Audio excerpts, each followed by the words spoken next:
আলাইকুম। আজকে আমরা করব নবম দশম শ্রেণীর বাস্তব সংখ্যা, মানে প্রথম অধ্যায় আছে, প্রথম অধ্যায়ের 12 নম্বর যে অঙ্কগুলো আছে সেই অঙ্কগুলো করব। তাহলে সেই অঙ্কগুলো যদি দেখি কি বলছে, বইয়ের মধ্যে বলছে যে আবৃত দশমিক ভগ্নাংশে প্রকাশ করো, আবৃত দশমিক ভগ্নাংশে প্রকাশ করো। তাহলে আমাদের কি আবৃত দশমিক ভগ্নাংশে প্রকাশ করতে হবে। তাহলে আমরা এক নম্বরটাকে আবৃত দশমিক ভগ্নাংশে প্রকাশ করি। উপরে দেওয়া আছে 1, নিচে দেওয়া আছে 6। তাহলে এটা যদি আমরা সমাধান করি তাহলে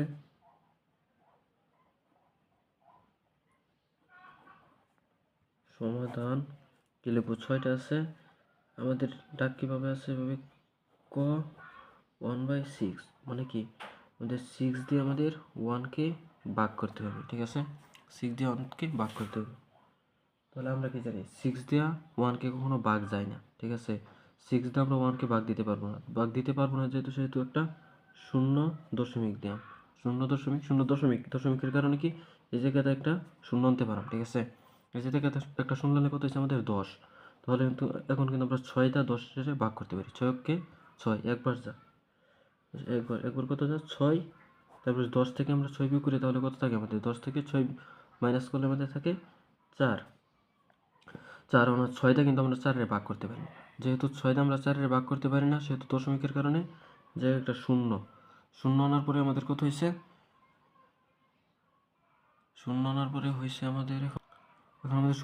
আমাদের কত হয়েছে এখানে 40। তাহলে আমাদের কি 40-এ কিন্তু আমরা ভাগ করতে পারি। এখন কত, 6কে 6, 6 2 12, 3 4 4 6 2 5 6 30, 6 6 36, 6 6 36, কত হয়েছে আমাদের 6।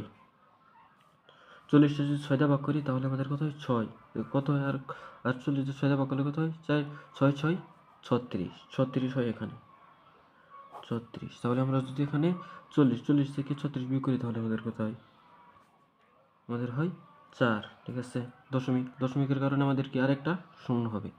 শূন্য হলে কি হইব, দশমিকের কারণে আমাদের আরেকটা শূন্য হয়েছে। এই কারণে আবার যদি আমরা 40-এ ভাগ করি 6 দিয়ে তাহলে কত হইব 6, 6 6 কত হয় 36। আবার যদি আমরা বিয়োগ করি তাহলে কত হয় আমাদের 4, দশমিকের কারণে আরেকটা শূন্য। আবার যদি 40-এ ভাগ করি 6 দিয়ে 6 6 36, এখানে 6 হয়, আবার এখানে কত হয় 36, বিয়োগ করলে কত হয় 4 হয়। ঠিক আছে, 4 হইতেছে। তাহলে আমরা দেখতেছি কি মানে চাইতেছে, এটা আমাদের দশমিকটা কোনো থামতেছে না, এটা আমাদের চাইতেছে। তাহলে আমার উত্তরটা কি লিখবো, উত্তর যদি লিখি 1/6 = 0.1666। ঠিক আছে, এটারে আমরা কীভাবে লিখতে পারি, এটা লিখতে পারি এভাবে 0.1, যেহেতু 6 বারবার গেছে তাহলে আমরা কি 6-এর উপর যদি পূর্ণগুণিক দিয়ে দিই, 6-এর উপর যদি আমরা পূর্ণগুণিক দিই তার মানে আমরা বুঝতে পারছি যে এই 6টা অনেকবার আছে। এটা আমাদের 12 নম্বরের ক সমাধান। এখন যদি আমরা করি 12 নম্বরের ক আর খ সেম এক নিয়মই, ক আর খ সেম এক নিয়মই। ক নম্বরটা করে দিলাম, খ নম্বরটা বাড়ির কাজ। তারপরে কি আছে গ আর গহ, গ আর গহ থেকে দুইটাতে একটা করলেই হবে। তাহলে আমি গহ নাম্বারটা করি। গহ নাম্বারটা কি বলছে, এটা আমাদের এভাবে দেওয়া থাকলে আমরা কি করবো 13 15, এই 15 যেটা হর আছে, হরটা হরের জায়গায় থাকবে 15। তারপর আমরা করবো এই জায়গা 15 আছে না, এই 15 নিচেরটাতে উপরে যে সমস্ত জায়গার যে সংখ্যাটা থাকবে এটা গুণ করাম, 15 আর 3 গুণ করাম, 3 15 45, আর উপরে 8টা যোগ হবে, উপরে 8 যোগ করতে হবে। ঠিক আছে, তাহলে 45 কত আমাদের হয়েছে গুণ করলে 3 15 45, আর 45-এর সাথে যদি 8 যোগ করি কত 45 46 47 47 49 50 51 52 53, তাহলে আমাদের উপরে কত হয় 53 হয়। ঠিক আছে, এখন আমরা আগের মতো ভাগ করবো। আগের মতো ভাগটা কীভাবে করবো, এই যেখানে 15 আছে, 15তে ভাগ করতে হবে 53-রে। এটা যে আমি ভাগ করি কত হয় 3 15 45 4 5, 3 15 45, তো 45 এখানে উপরে আছে 3, 3-এতে তো 5 বিয়োগ যায় না, তাহলে 3 হাতের একটা এক ধরতে হবে। হাতের এক ধরলে কত হয় আমাদের 13, 13 থেকে 5 বিয়োগ করলে 5 6 7 8 9 10 11 12 13, কত হয় আমাদের 13, 8 হইতেছে। তাহলে আমাদের হইতেছে জায়গা 13 থেকে 5 বিয়োগ করলে থাকতেছে আমাদের 8, আর হাতের এক আছে, হাতের এক 4 আর এক 5, 5 5 মিলে গেলে 0, তাহলে 8 হইতেছে 8। তাহলে 15-তে তো আমার 8-এর মধ্যে ভাগ যাইতেছে না দেখিয়া এই কারণে এই জায়গায় একটা দশমিক নিব, দশমিকের কারণে আমরা এখানে 0 নিব। তাহলে এখন 15 পর্যন্ত, 15 নম্বর 80 পর্যন্ত কয়বার যা 5 15 75, আর 80 পর্যন্ত 80 যদি 15 দ্বারা ভাগ করি তাহলে 5 বার 5 15 75 5, তাহলে 80 থেকে যদি 5 বিয়োগ করি তাহলে আমাদের কত থাকে? 5 থাকে। 5 মানে কি আছে দশমিক, দশমিকের কারণে একটা শূন্য লিখবো। তারপর কি হইতেছে 15 যদি ভাগ করি 3 15 45, 3 15 45, আমাদের 50 15 দ্বারা ভাগ করলে 3 15 45, 3 বার 45, তারপর আরেকটা 5 থাকে আমাদের, ঠিক আছে। তারপর আবার যদি আমরা এই পাশের ভাগ করি তাহলে কি এই দশমিকের কারণে এখানে শূন্য, আবার 15 দা 50 ভাগ করবো, 50 যদি 15 ভাগ করি কত? 3 15 45, 3 হইতেছে, ঠিক আছে 3। তারপর আবার কি 45 হইতেছে, আবার একটা 5 থাকতেছে বিয়োগ করলে, বিয়োগ যদি করি 50 থেকে 45 বিয়োগ করলে কত থাকে? 5। তারপর আবার কি দশমিকের কারণে একটা শূন্য নিলাম। তারপর আবার 15 দা 50 ভাগ করলাম, 15 দা 50 যদি 15 দা ভাগ করি তাহলে আমাদের কত হয়? আবার 3 3 15 45, 4 5 45, ঠিক আছে। তারপরে 50 যদি আমরা 45 বিয়োগ করি তাহলে আমাদের কত থাকে? 50 থেকে 45 বিয়োগ করলে কত থাকে? আমাদের 5। তাহলে এভাবে আমরা দেখতে পারতেছি কি এভাবে যাইতে আছে 3.55 3.5 3 3 3 3 এভাবে খালি যাইতে আছে, ঠিক আছে। তাহলে আমরা কিরকম আনসারটা লিখবো এভাবে? আচ্ছা, আনসারটা লিখবো 3 সমস্ত 8/15 সমান কত হয়েছে আমাদের? 3.5333 যেহেতু আমাদের পুনরাবৃত্তি হইতেছে, বারবার হইতেছে আমরা জানি কি যদি পুনঃপুনিক দেই তার মানে এই 3টা অসীম বার হইতেছে, মানে এই 3 কোনো শেষ নাই, ঠিক আছে। এই 3 বারবার পুনরাবৃত্তি হইতেছে, এই কারণে আমার বারে বারে করার দরকার নাই, এই কারণে আমরা 3 পুনঃপুনিক দিতাম, ঠিক আছে।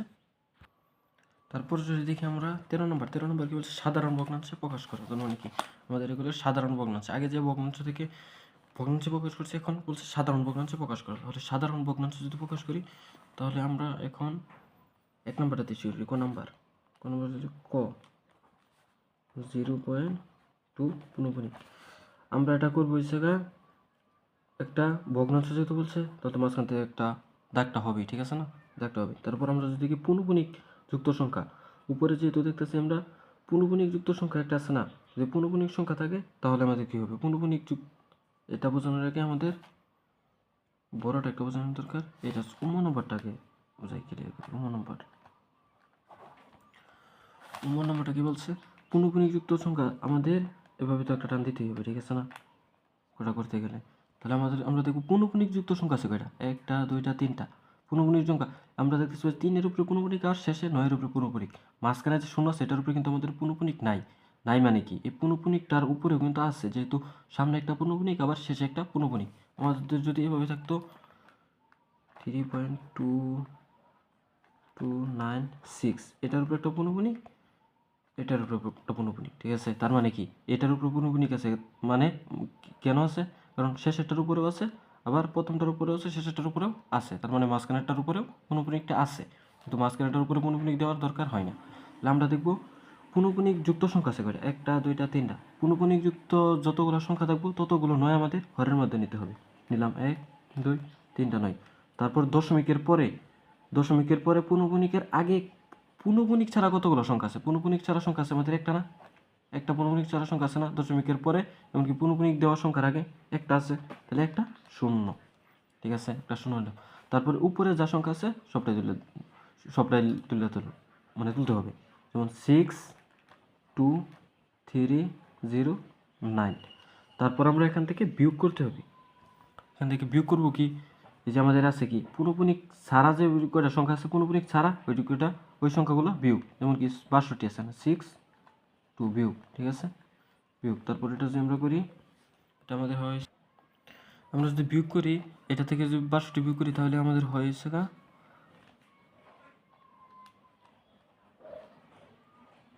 62247, নিচে তো 9990 এটা হইতেছে, ঠিক আছে। তারপর যদি আমরা এটারে তারপর আমরা যদি এটা তারপর যদি আমরা করতে চাই তাহলে আমাদের এটা ভাগ করতে হবে। যদি ভাগ করি এভাবে ভাগ করতে হবে, যেমন এটা এখানে 8 আছে না, তাহলে ভাগ করতে হবে 62247 ভাগ করতে হবে আমাদের হচ্ছে এই যে এই সংখ্যাটি দিয়ে, ঠিক আছে, 9990। এটা যদি ভাগ করি আমাদের কত 6 বার যাই, 6 বার গেলে কত হয়? 6 বার গেলে হয়েছে আমাদের 59940। এখন এটাতে যদি আমরা উপরেটাতে যদি নিচেটা বিয়োগ করি তাহলে আমাদের কত হয়?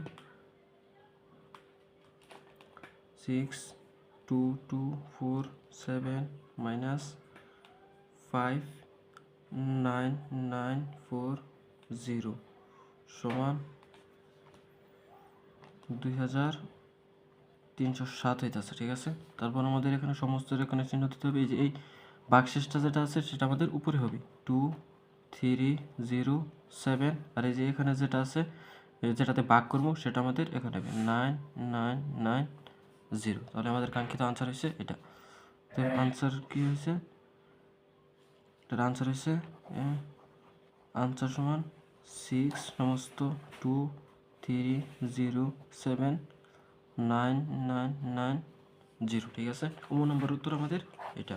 তারপর আমরা যদি আরেকটা অঙ্ক করি, এখানে আমরা গ নম্বর অঙ্কটা করলাম। গ নম্বর অঙ্কটা কি বলছে? গ নম্বর অঙ্ক, পূর্ণপূর্ণিক যুক্ত সংখ্যা আছে কয়টা? উপরে একটা। তাহলে পূর্ণপূর্ণিক যুক্ত সংখ্যা যেহেতু একটা আছে তাহলে আমাদের কি হবে? একটা 9। আর পূর্ণপূর্ণিক ছাড়া সংখ্যা আছে কয়টা? পূর্ণপূর্ণিক ছাড়া সংখ্যা আছে একটা, তার মানে একটা 0। তারপরে উপরে যতগুলো সংখ্যা আছে সবগুলো লিখে দেবো 1 3।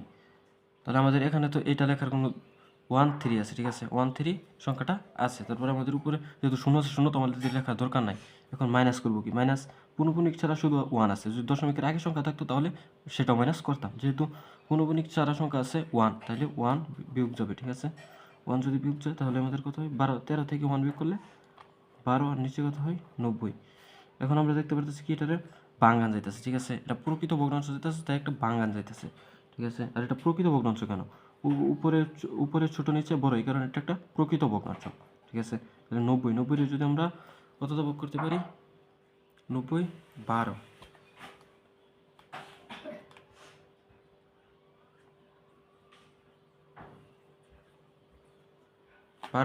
প্রথমে কয়টা ভাগ করতে পারি?